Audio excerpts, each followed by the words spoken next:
cái điện thoại nó mất rồi.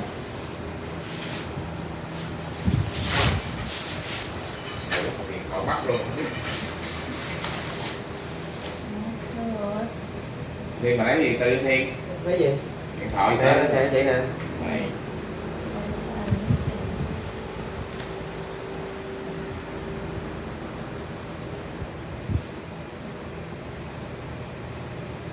Tôi cũng ngồi không? Tao nằm không mà. Thôi nằm đi, để quay tí, tôi ngồi.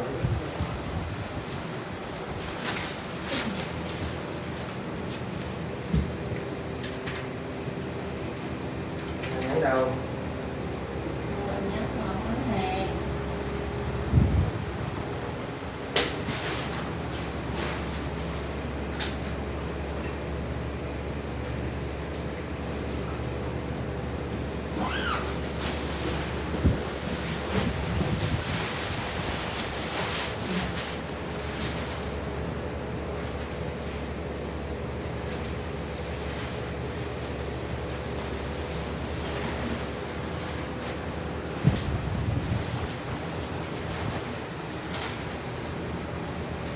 Đúng, máy này đầu tư cái vụ gì hả?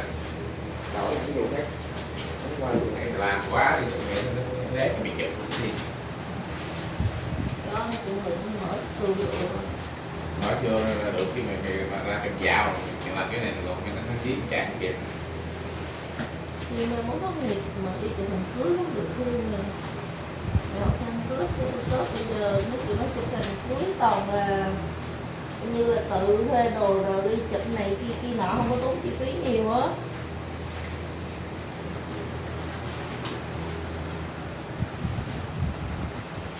Bước tao đi theo cái đinh phụ kiện anh thì Rồi cái Quy đứng cầm đèn. được á, Nói chuyện cầm đèn. được á, mình bước đi Thiên. Đi mình kiếm 1 triệu rồi mình cho nó chỉ cần 300 là được rồi, không phải cái chỉ cần. Lấy con mà chụp phải lấy 5-6 triệu rồi. Thì 5 triệu mà mình hãy cho nó 500, mày là chủ máy đi kia, cho nó 500, mày ra 5 triệu là mình cho nó 500 là được rồi. Kiếm tiền cho nó 500 là khỏe. Rồi phát đại gì thì thấy nhiều quá thì là mình Ra đâu đem theo này ra đâu? đem luôn đi, đem luôn đi chứ để nhà làm Thật gì. ra chụp cưới cũng cần đem cái này lắm. Tại này con đem làm kia thôi. Dụng cụ gì á, chỗ này nó thẳng cái tông tông thì Không có đâu. Cái này cái đâu. cây chúng ta nó thẳng mà cái cây người ta đi thẳng rồi quẹo thì Chú lên. cái độ này rồi ta nó phải thẳng rất là kia rồi máy mày để để chụp vậy ta ăn cơm được không? Mày đang quay Không có dính, không có dính. dính rồi Đó, cũng đó là không có dính. đủ tròn Rồi đó, không có dính đâu. đủ tròn Xíu đâu giờ thì đi vô này nè. 2 bộ cầu. chành hả? Không. Độ gần đây Bắc Hải đây đi xa Đô Thành hay Nhờ cái đồ thành mà gần đây cái điện cũ mà nó đi vô là gần nó thành điện cũ đi vô gần nước điện cũ gần Bình Thạnh. cho thẳng nè. Dạ.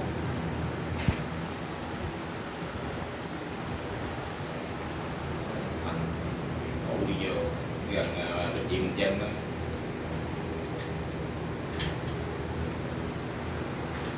Đường số không, gì đó đường số không?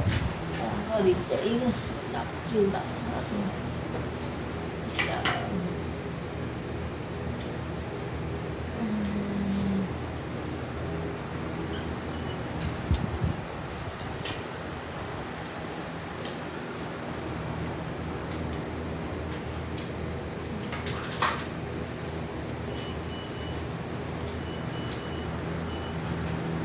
Đường số á, chỗ đó đường số 2/4 đường số 7 cư xá Đô Thành. biết không? Nó là biết liền, nó là biết đường số liền.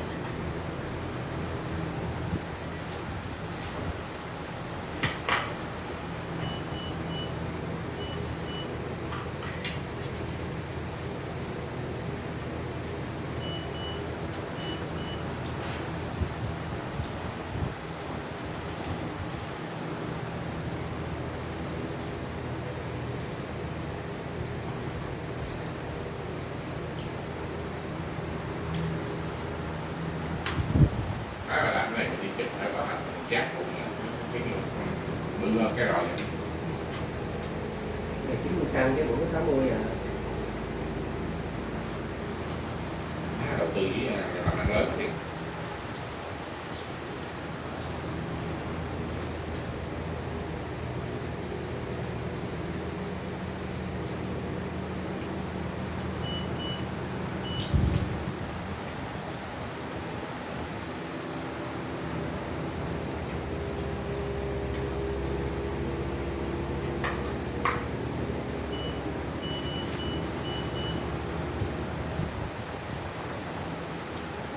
mình đem ra mình chụp nó dí một cái mẹ không kịp luôn,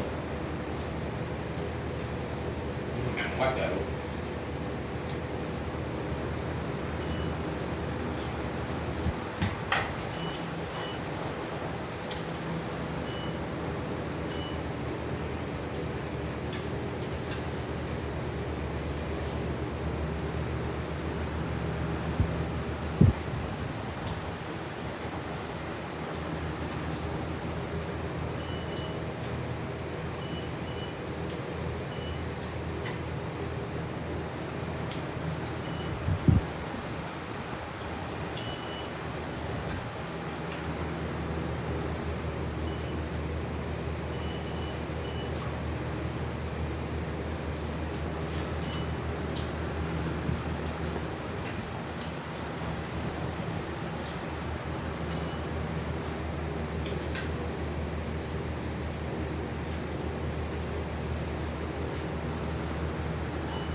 Làm sexy quá trời.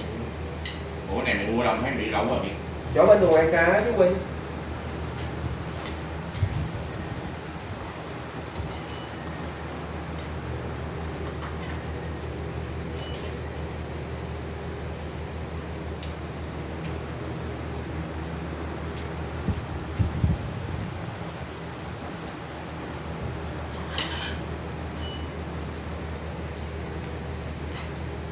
Mà ở cái chân không thấy nặng quá.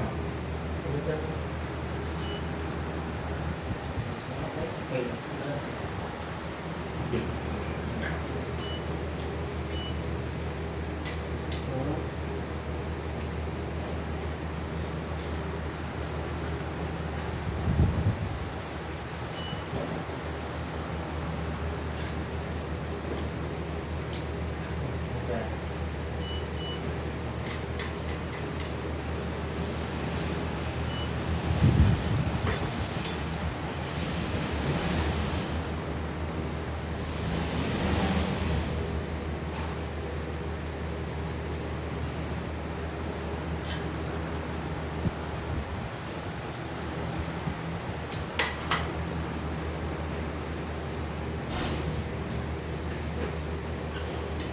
Đi em đá cơm luôn đi.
chụp mà đem nhiều quá rồi cái bữa nay ba mày đánh thì ba đi phụ thì có gì đâu con dí chạy mình làm luôn kịp rồi bữa nào không nghĩ là ông kia đi phụ 300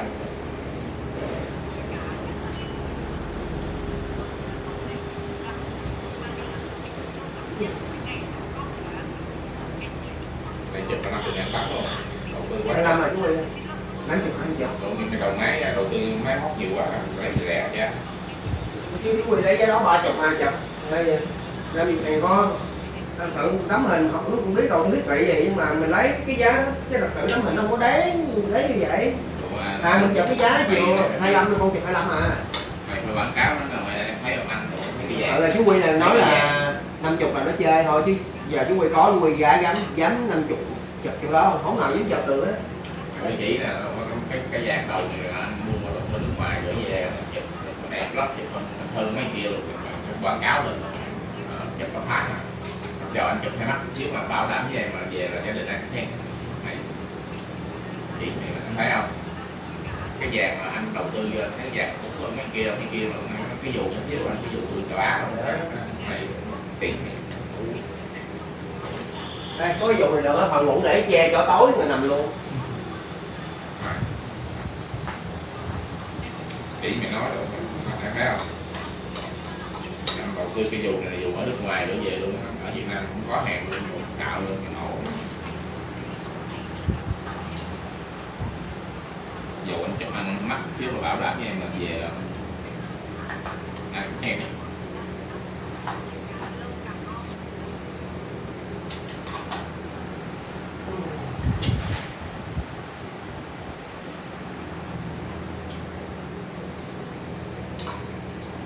Rồi vậy tôi đem cái cụm dây em sạc cái này. Lấy đi nè. Tự nhiên mày găm vô chơi. Ra đây chịu không? Sạc cái này.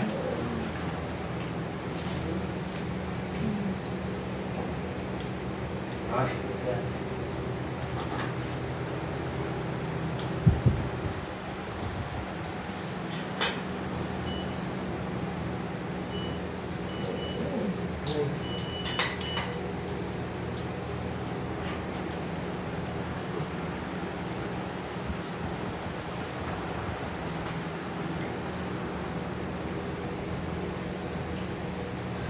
Đi ngủ luôn. Muốn giờ tháo ra, biến tháo là mệt quá tụi cơm. là kiểu này ra ngoài ai đi qua đi lại cũng nhìn nó thì cái dạng quá trời thì Ok, chắc. cái dù quá trời không phải con nào chơi cái dù đi chưa Có nhưng mà chơi nhỏ xíu mà nó chơi nhỏ nhất 55 mà có mình không chơi ở đó chứ mà nào chơi vậy đâu. ngày chơi tới 90 luôn Này 90 luôn mà. Đấy là số nhưng mà chú Quy nhìn cái 90 nó còn bự hơn cái 60 bự luôn hả chú Quy? Tại vì nó ra một cái vòng vòng còn vòng chung nó sẽ bự hơn đúng không? Cái 90 sao đó. Ấy là chú Quy bự nhìn cái 60 á là nó tới đây à, nó nghĩ sao nó lên 90 này nó bự gần hơn gấp rưỡi luôn. đương nhiên 80 lên thêm 30 nó mới bự hơn. Nó lên thêm 30 nó bự nhưng mà tại vì cái vòng tròn á, đi theo một cái vòng tròn á nên sẽ bự hơn nữa đúng không? Còn ví dụ anh đi theo đường thẳng thì sẽ thấy nó dài hơn xíu thôi, còn này nó vừa dài mà nó vừa đường to. kính con ta cha cái đường kính á Bởi vậy con thấy 90 mà nó bự hơn gấp đôi là 60 luôn, nó hơn 30 cm hơn gấp đôi. cái đường kính con ta Cái này có 1m2 mà có 120 cm nữa mà thôi, mấy 120 bự lắm. 120 cm á. mét 2 rồi bự Hai bự. đó mét 2 cỡ bằng cái bàn nè bàn mét 2 đó Bự lắm.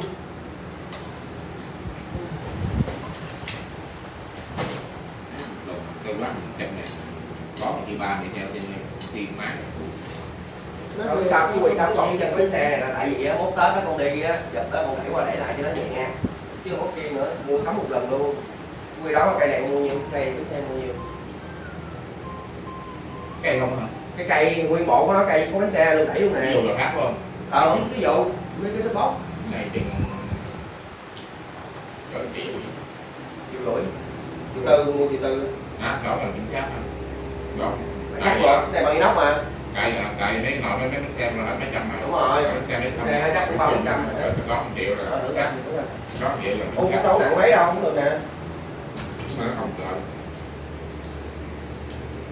tại chưa đẩy cái đèn bự kia lên, để đèn cái bự kia Rồi lên. đồ tôi nói là chính xác luôn, tôi nói là triệu mà mua chủ tư nữa. Chuyện này mình cho nó từ bữa đi tí. Còn gì nữa? Đồ lấy tiền gì luôn, những đồ có chạy bạc anh chắc cho nó từ người bữa 200. Kéo. Anh chịu mượn 200 đi. Đó 200 từ 200. Không tao từ 500 gì từ 300 200 cũng được.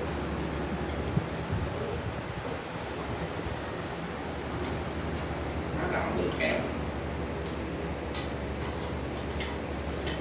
Bữa trả rồi bữa tháng rồi nó mượn đâu. Tháng rồi nó không mượn 2 tháng Mới này. đây mới đầu cái mượn rồi. Nhưng mà có cho đâu. Anh mượn 2 tháng này đâu có ra 2 tháng này đâu có mượn. 2 tháng này giờ. 2 tháng này có mượn mà bây giờ mượn nè. Mượn trả rồi.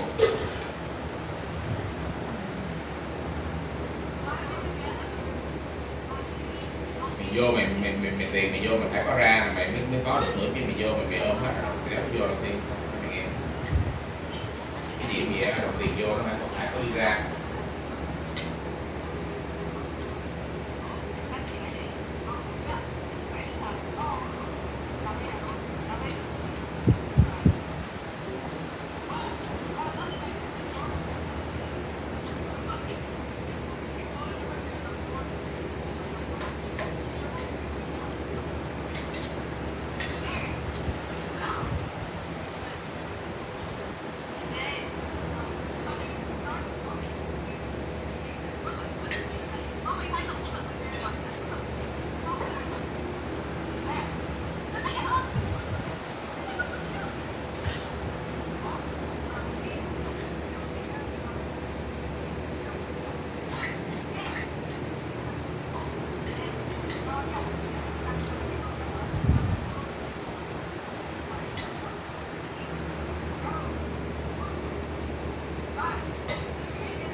Mấy lần chưa cho mình nằm. Đâu nằm thương.